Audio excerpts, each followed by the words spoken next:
बिस्मिल्लाहिर्रहमानिर्रहीम। अस्सलाम वालेकुम फ्रेंड्स। हमने पीएमए लॉन्ग कोर्स का एक इंट्रोडक्ट जो 149 इस वक्त जो कोर्स चल रहा है उसकी इंट्रोडक्टिव वीडियो हम बना रहे हैं और उसमें से हमने पहला जो पार्ट था उसके अंदर जो 10 मिनट का पार्ट था उसमें हम पूरी वीडियो कंप्लीट नहीं रिकॉर्ड कर सकते। अब हम इसको उसमें हमने पहले तो पढ़ लिया था कि इसमें एलिजिबिलिटी क्राइटेरिया क्या है, फिर इन एलिजिबिलिटी क्राइटेरिया कंडीशंस हैं कि कुछ लोग हैं जो अपियर नहीं हो सकते। उसके बाद हमने सिलेक्शन प्रोसीजर स्टार्ट किया था लेकिन उसके साथ टाइम ख़त्म हो गया था। अब हम वहीं से कंटिन्यू करेंगे कि आपको पता है कि आप इंटरनेट के थ्रू भी अप्लाई कर सकते हैं और army selection and recruitment centre, और आपकी जो सिलेक्शन होती है वो कुछ स्टेजेस की शक्ल में होती है, कुछ मॉड्यूल्स की शक्ल में होती है। तो वो उसमें से इस तरह है कि आपकी सबसे पहले जो army selection and recruitment centre में जो आपकी सिलेक्शन होगी या जो टेस्ट होंगे उसमें सबसे पहले रिटन एंड इंटेलिजेंस टेस्ट होगा। जो लोग इसको पास कर जाएंगे वो अगले मेडिकल एग्जामिनेशन में चले जाएंगे, और जो लोग फेल हो जाएंगे उनके लिए बाय बाय। मेडिकल एग्जामिनेशन में आपकी बॉडी को देखा जाता है कि उसके अंदर किसी किस्म की फिटनेस को देखा जाता है, कोई बीमारी वगैरह कोई इस तरह की खतरनाक किस्म की नहीं है, और आप आर्मी सर्विस के लिए क्या फिट हैं या नहीं है। उसके बाद फिर फिजिकल टेस्ट होता है जो रिटन और इंटेलिजेंस टेस्ट में होता है, और उसके बाद फिर इंटरव्यू होता है।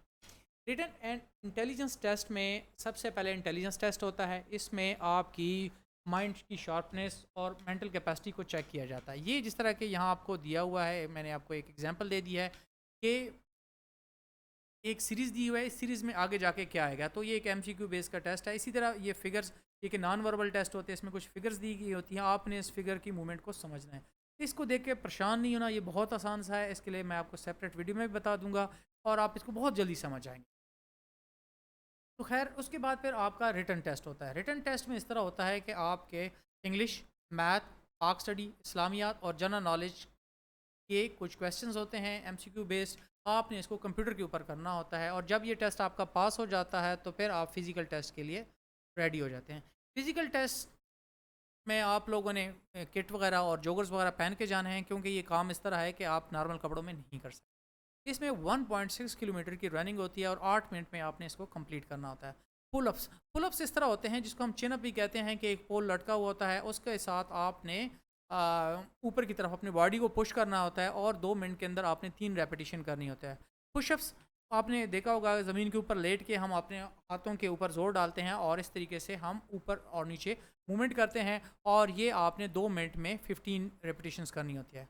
क्रंचेस, क्रंचेस इस तरह होते हैं कि ज़मीन के ऊपर आप इस तरह लेट जाते हैं कि आपका सर ऊपर की तरफ होता है, आपकी पीठ ज़मीन के ऊपर, और आपने अपने घुटनों के ऊपर मूव करना होता है।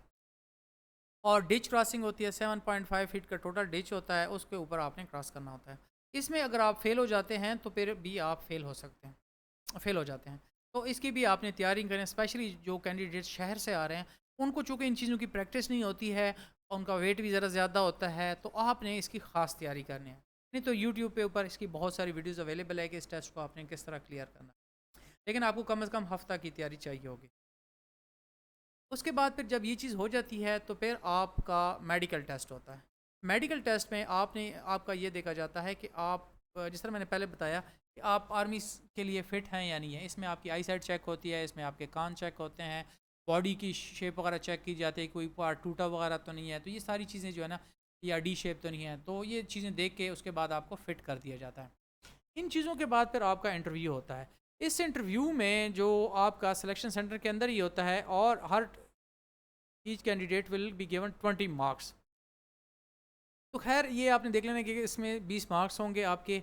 इसमें आपका चेक किया जाता है कि भाई आप आपकी बातों का एक्सप्रेशन क्या है। कुछ लोगों को बातों को अच्छे अंदाज में एक्सप्रेस करते हैं, आपका कॉन्फिडेंस चेक किया जाता है, आपका नॉलेज कितना एडवोकेट है, और उसके अलावा करंट अफेयर्स का और नेशनल अफेयर्स के बारे में आप कितना जानते हैं, एडिकल educate knowledge about geo and Pakistan studies, और इसके अलावा ओवरऑल आउटलुक, आपकी पर्सनैलिटी कैसी है, एक्स्ट्रा करिकुलर एक्टिविटीज़ में आपको हिस्सा लेते हैं यानी आप। कुछ लोग होते हैं सारा दिन घर में पड़े होते हैं या किताबी कीड़ा होते हैं, लेकिन दूसरी तरफ कुछ लोग हॉबीज़ उनकी होती हैं और उसके अलावा स्पोर्ट्स में हिस्सा लेते हैं, इसको इनकरेज किया जाता है।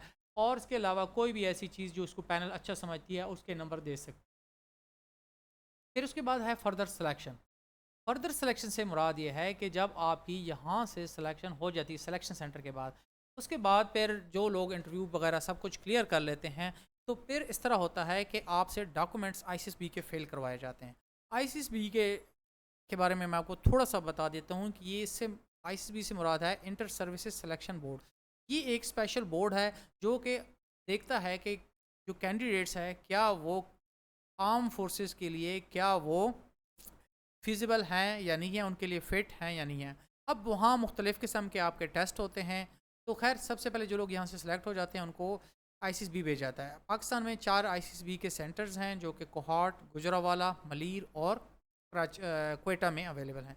तो आपके डोमिसाइल के हिसाब से आप किसी भी सलेक्शन इसमें आईसीएसबी सेंटर भेज दिया जाता है। वहाँ आपके मुख्तलिफ़ किस्म के टेस्ट होते हैं। मैंने पहले बताया था कि मैं आपको डिटेल से नहीं बताऊँगा, लेकिन ये कुछ टेस्ट हैं जो कि वहाँ आपके होंगे और इसके ऊपर कम से कम 2 से 3 वीडियोस अलहदा से मैं बनाऊँगा। उसमें जो आपके साइकोलॉजिकल टेस्ट होते हैं और इसके अलावा आउटडोर टेस्ट होते हैं, साइकोलॉजिकल टेस्ट, आउटडोर टेस्ट और इंटरव्यूज़ होते हैं और इसके अलावा टेस्टिंग प्रोग्राम भी होता है 4 दिन का, लेकिन मैं अब यहाँ इसको एक्सप्लेन नहीं करूँगा। अब जो लोग वहाँ अच्छी परफॉर्मेंस देते हैं और वो आर्मी सर्विस के लिए सूटेबल समझ जाते हैं तो उनको रेकमेंड कर दिया जाता है। लेकिन ये बात आप जहन में रखें कि रेकमेंड में और फेल होने में पास होने में फ़र्क होता है। मतलब जो लोग नॉट रेकमेंड होते हैं ऐसे नहीं है कि वो फेल हैं, इनकम्पिटेंट है, but they are not suitable for commissioning in Pakistan army. तो खैर जो लोग सेलेक्ट हो जाते हैं यानी रिकमेंड हो जाते हैं और नॉर्मली तकरीबन 1:10 रेशो होती है, यानी कि 10 में से एक बंदा सेलेक्ट हो जा रिकमेंड हो जाता है। खैर ये कोई इस तरह का नहीं है, लेकिन ये रूल ऑफ थंब है। तो जो लोग इस आईसीबी के स्टेज से गुजर जाते हैं फिर उनका डिटेल मेडिकल एग्जामिनेशन होता है। वो सीएमएच के अंदर होता है या एमएच के अंदर होता है, जहां आपको डिटेल से देखा जाता है कि आपके अंदर किसी किस्म की बीमारी नहीं है, आपके हार्ट बीट्स वगैरह चेक की जाते हैं, आपकी आई साइट चेक की जाती है, आपकी बॉडी का जो स्ट्रक्चर होता है, उसके बोन्स वगैरह, ये सब कुछ देखा जाता है। अगर आप इसमें खुदा न खास्ता अनफिट हो जाते हैं तो फिर आप आर्मी के लिए अनफिट हो जाते हैं। हाँ, अलबत्ता अगर आपको लगता है कि ये जो फैसला हुआ है ये सही तरीके से नहीं, तो आप अपील मेडिकल बोर्ड में अपील कर सकते हैं, जो आपको दोबारा देखते हैं और वो आपको फिट कर सकता है या परमानेंट अनफिट कर सकता है। अब यहाँ ये है कि आपको कौन कौन से डॉक्यूमेंट्स की ज़रूरत है। अगर आप army selection and recruitment centre में जाते हैं तो एक तो आपको ओरिजिनल सर्टिफिकेट्स की ज़रूरत होती है, इसमें आपकी डीएमसी की ज़रूरत होती है और उसके अलावा आपका जो सर्टिफिकेट होता है जिसको हम नॉर्मली सनद कहते हैं, इन 2 चीज़ों की आपको ज़रूरत पड़ती है जिस भी डिग्री की हम बात कर रहे हैं। उसके अलावा कंप्यूटराइज नेशनल आइडेंटिटी कार्ड, अगर आप 18 साल से ज़्यादा हैं तो एनआईसी आपका चाहिए होगा, नहीं तो आपको फॉर्म बी चाहिए होता है। One set of attested photo copies of the above mention, और जो डॉक्यूमेंट्स ऊपर बताए गए हैं सिर्फ ओरिजिनल नहीं लेके जाने बल्कि आपने उनकी फ़ोटो कापी वो भी अटेस्टेड शुदा लेके जानी। और इसके अलावा 3 आपको पासपोर्ट साइज़ के कलर पिक्चर्स चाहिए होते हैं और उसमें से दिखाया गया है कि किस तरीके से किससे आपने साइन करवाना है, ये सारी चीज़। और उसके बाद फिर ये है कि original as well as photo copy of not recommended letter. अब बाज़ औक़ात कुछ लोग आईसीबी से नॉट रिकमेंड हो चुके होते हैं तो और वो रिपीटर के तौर पर अपीयर होते हैं, यानी कि उनको दोबारा टेस्ट देने की ज़रूरत नहीं है, चले तो उनको फिर एक नॉट रिकमेंडेड जो लेटर आईसीबी से वसूल हुआ होता है उसकी कॉपी चाहिए होते हैं। ये एक फर्दर उसने बताया हुआ है कि पाकिस्तान नेशनल जो कि पाकिस्तान से बाहर रिज़ाइड कर रहे होते हैं उनका क्या प्रोसीजर है। तो मेरे ख्याल में मेरे अभी तक कोई इतने ज़्यादा स्टूडेंट्स नहीं है जो कि बाहर से मुझे सुन रहे हो, तो उसको मैं स्किप कर लेता हूँ, वो इसको दे कैन रीड वेल और इसको देख लें, उसमें कोई ज़्यादा चीज़। तो खैर ये आपके पास तरीका था कि जिस तरीके से आप आर्मी के अंदर अपीयर हो सकते हैं। मैंने आपको बताया कि कौन कौन से लोग अपीयर हो सकते हैं, क्या आपका स्कीम ऑफ टेस्ट होंगे और अ, इस तरीके से। लेकिन मैं आपको खैर ये बात बता दूं, अब कंक्लूजन की तरफ जाते हैं क्योंकि टाइम ख़त्म होने वाला है, कि ये बहुत अच्छी जॉब है। इस इतनी अच्छी जॉब आपको और कहीं नहीं मिल सकती। मतलब एक तो ये है कि इसके साथ कुछ नॉन फाइनेंशियल चीज़ें जो एसोसिएट हैं जो सिर्फ आर्मी में हैं दूसरी जगह शायद आपका ना हो, जो आपको रिस्पेक्ट मिलती है, जो आपको करियर प्रोग्रेशन है। आज आपने अपना स्टार्ट किया है तो उसके बाद फिर ये है कि आपकी प्रमोशन होगी और प्रमोशन इस तरीके से होते हुए सेकंड लेफ्टिनेंट से होते हुए आप जनरल तक जा सकते हैं, नहीं तो आप मेजर या कर्नल तक तो आप इजीली जा सकते हैं। ये देखें, यानी कि आज सेकंड लेफ्टिनेंट है, उसके बाद लेफ्टिनेंट हो जाएंगे, कैप्टन, मेजर, और अगर आप मेहनती हैं तो लेफ्टिनेंट कर्नल, कर्नल और ये जनरल लेवल तक जा सकते हैं। तो खैर और उसके बाद फिर ये है कि यहाँ सैलरी वगैरह भी बहुत अच्छी हैं, आपको बैटमैन भी की फैसिलिटी भी होती है और उसके अलावा एकामोडेशन भी है और उसके अलावा आप मुख्तलिफ़ किस्म के कोर्सेज़ करते हैं जिनका आपको बहुत ज़्यादा बेनिफिट होता है। और इवन आप रेलवे या